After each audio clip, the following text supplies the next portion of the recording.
Orientation. What to do when you get there. You're dealing with it as an IC now. Well, everybody knows that I was excited about being at the other company, J&R Shugel. And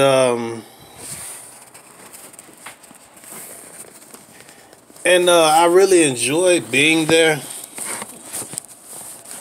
But for one thing, all the lying that was going on, you know, it's strange when you get I think I went through it on a video about the things that I went through with J&R Shugel. I was talking about when your driver manager or asset manager giving you the shit and all the other stuff. So you basically get an understanding of what's going on there. But now here it is that I found it better to go back to my old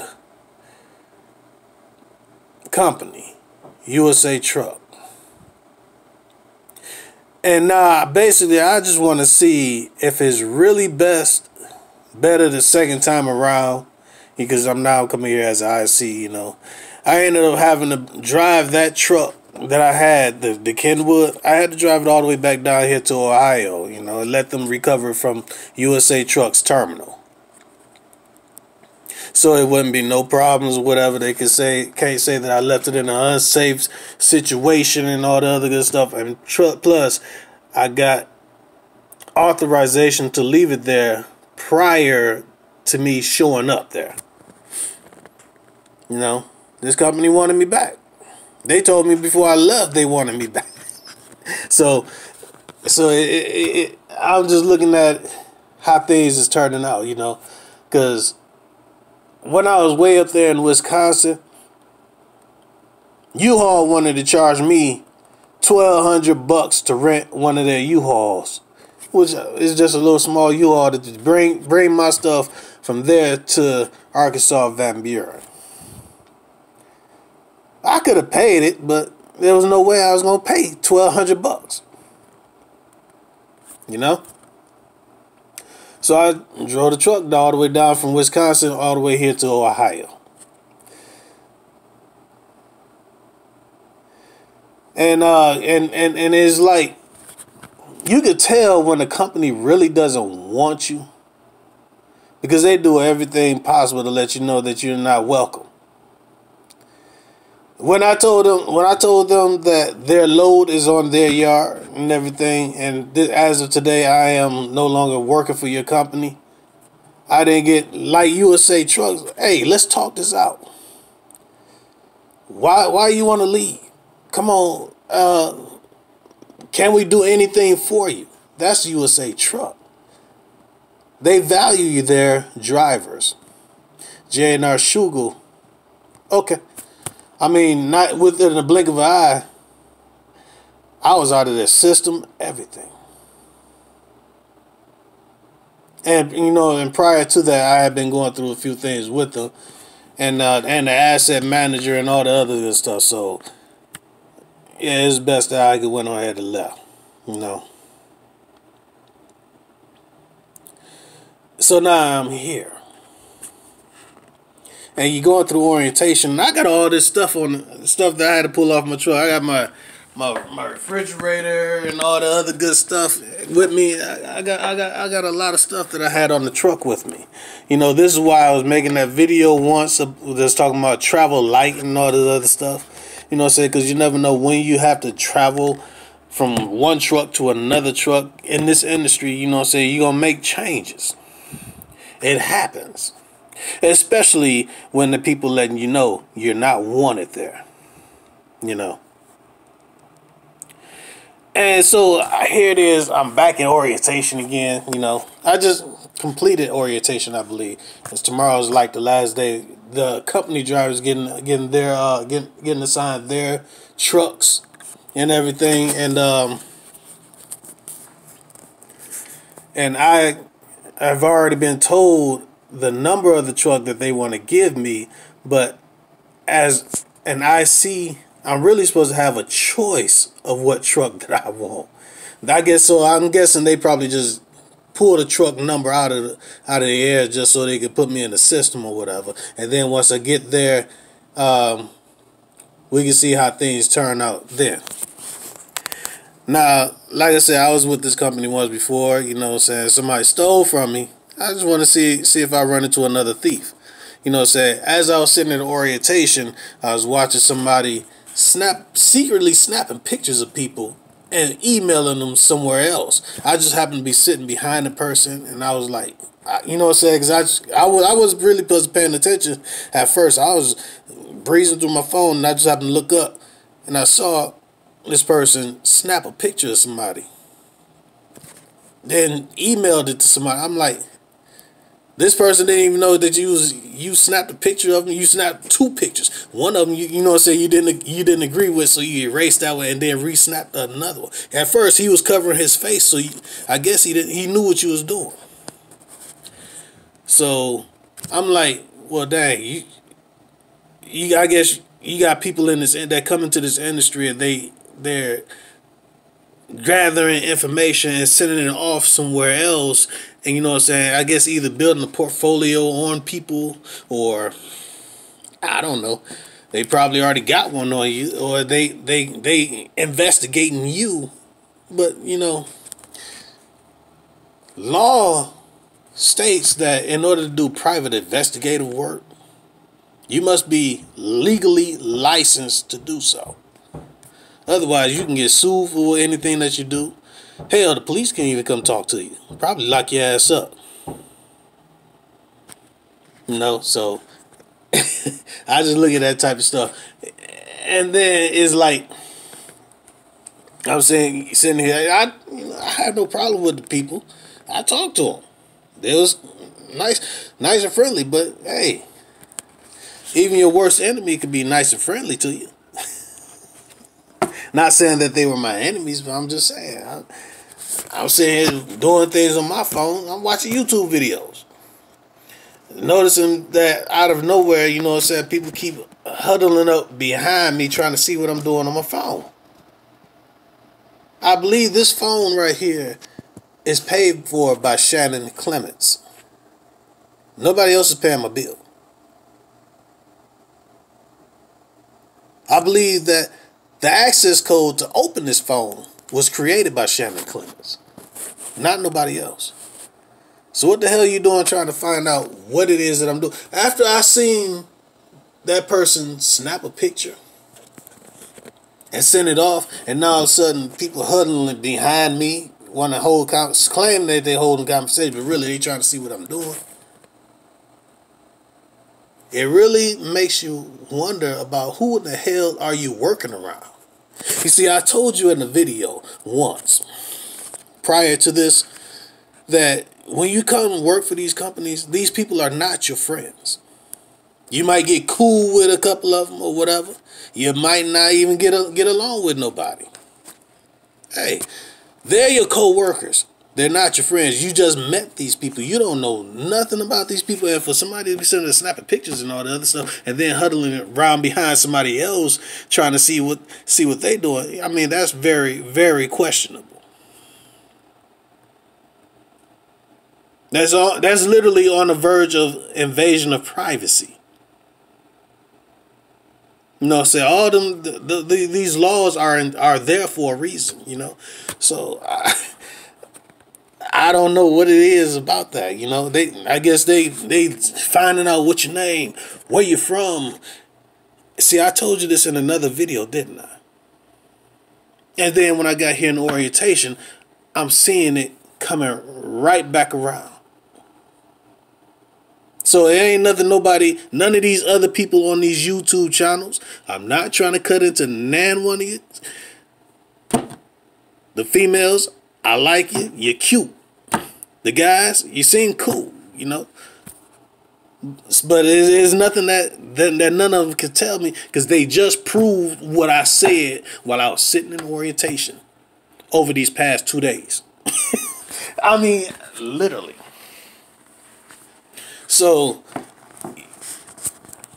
those are the type of things that that criminals do, you know. People who seeking for and I got to think about it because I left my personal banking information, all that type of stuff, just sitting right there. And while I'm going to talk to the teacher in another room somewhere else, I don't know what they could have been doing. They not gonna tell me. A master thief will check all the stuff and put it exactly back how it was where they found it. You'll never even know they touched it. That's how people's identity gets stolen. Who knows? They could have other people plotting on it and they're just feeding them the information. Because they was already working in this company. They might have people working in the headquarters. I don't know. Not talking bad about USA Truck, but I'm just saying. These are the things that I'm seeing happen. Man, if you got... literally, if you got family that's giving out your information and all the other stuff, that's foul. To people that you don't even know. If it's your old friends, you need to cut them ties because guess what? What type of friend would divvy out your personal information to a bunch of strangers? Like that. You see, another thing that I wanted to talk about is the type of information people seek about you. Because you see, you never know what they could be actually working for the company. Sounds like a conspiracy theory or something like that, right? But you got to think about it. They have these things online that tells you your rights for a reason, you know? And that's like reference checking. By law, they're not supposed to ask any questions and references that does not pertain to you doing the job in which you're applying for. Anything outside of that, especially if it's one of the protections like age, race, your sexual preference, you know what I'm saying, your religious background, all that type of stuff, that's illegal to ask in a reference check. Whether professional or even if they going behind your back. They tell you that. You know what I'm saying? Some people who hire some bosses, you know what I'm saying, will do unofficial checks, you know what I'm saying, trying to find out about you too. But at the same time, it's only certain things. They say it's legal to be for them to do they call it backdoor reference checking. But at the same time, you're still not supposed to ask about age, sexual preference, you know what I'm saying, marital status. You're not even supposed to ask about your religious preferences. None of that type of stuff. You know what I'm saying?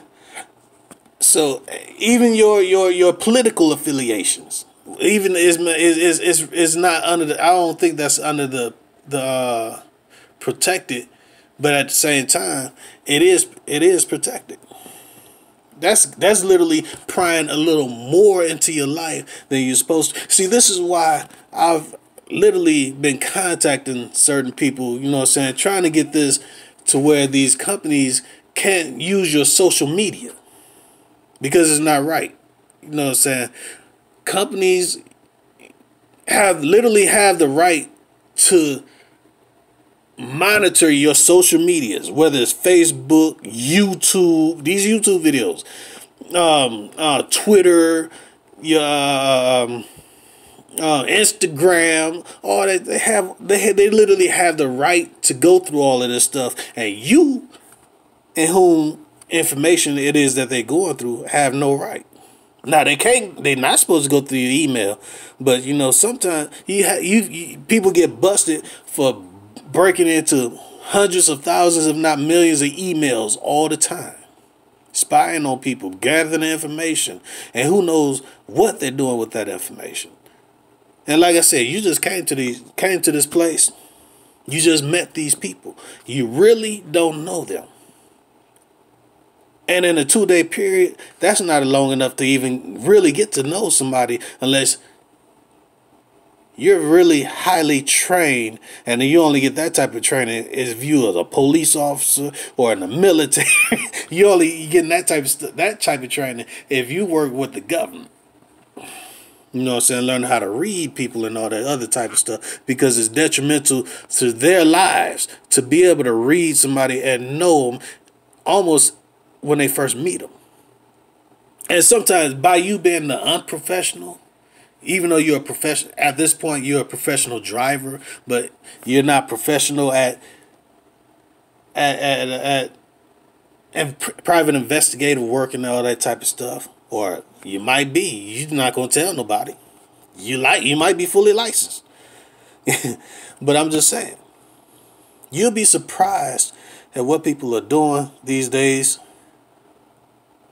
And like I said, people, I mean, literally snapping pictures of you, sending it around, building portfolios on people and all that type of stuff. That's the type of stuff I hate to say it, serial stalkers do. That's what the feds will call it, serial stalking. Because they get their information, they might not even know you, or it might be somebody that they came in contact with. They know that 9 times out of 10, we went through orientation together. We're not going to see each other again for at least 3 to 4 months. We might not even see each other for another year, even though we work in the same company. We traveling this even though they say it's a small world, this country is big. And I might not ever see none of these people again, because I'm traveling all over the country, wherever they send me with these loads. You know, so, but then again, I might actually bump back into them. But I'm just saying, when you got people doing stuff like that, it makes you wonder. Because the feds, when they start tracking down these people who doing these serial stalkings and killings and stuff like that, you know, you have to actually wonder about that. How is they getting the information? The feds want to know how is they getting it. Somehow they might have looked them up in the newspaper, checked them online. So there was this movie that Kevin Costner played in, and he played a serial killer, and he talked about that type of stuff. I forget, was it a Note to Mr. Washington or something like that? Watch that movie. It's a very, very good movie. But at the same time, it's scary because you're in this industry where you're traveling across the country. You don't know who you're running into. They say serial killers take stuff from people that's personal because it reminds them of the killing and all the other stuff. I'm not trying to turn this into something that'll scare you. I'm just telling you to watch who you come around. And who you giving your information to. And who's trying to get buddy with you. Because you got to... Because in a heartbeat, that person can flip on you. You know? And the information they gather, there ain't no telling what they is planning on doing with it. And if you don't tell nobody, guess what? That's your fault. You know, they don't... You know what I'm saying? I'm just saying, be careful out here on this road. If you're thinking about coming into this industry, you know what I'm saying, it's a very lucrative industry. It's good money. Easy work. It's tiring at times, you know what I'm saying, because you're out here. The company I just left wanted me, literally told me.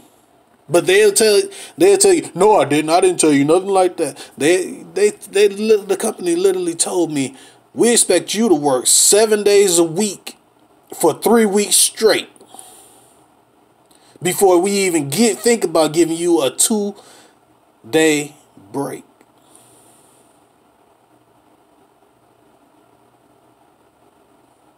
When you tell some truckers that, you're like, what? Especially these older truck drivers who've been in about 10, 15, 20 years, they probably laugh when you tell them something like that. Like, what? Who's you talking to? I'm just saying. You don't know. You come into this industry, pay attention to the rules.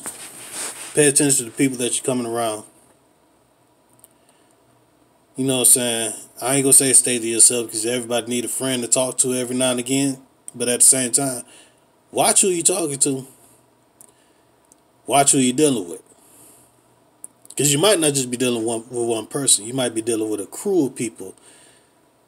But they just leading on to thinking that you just dealing with one person.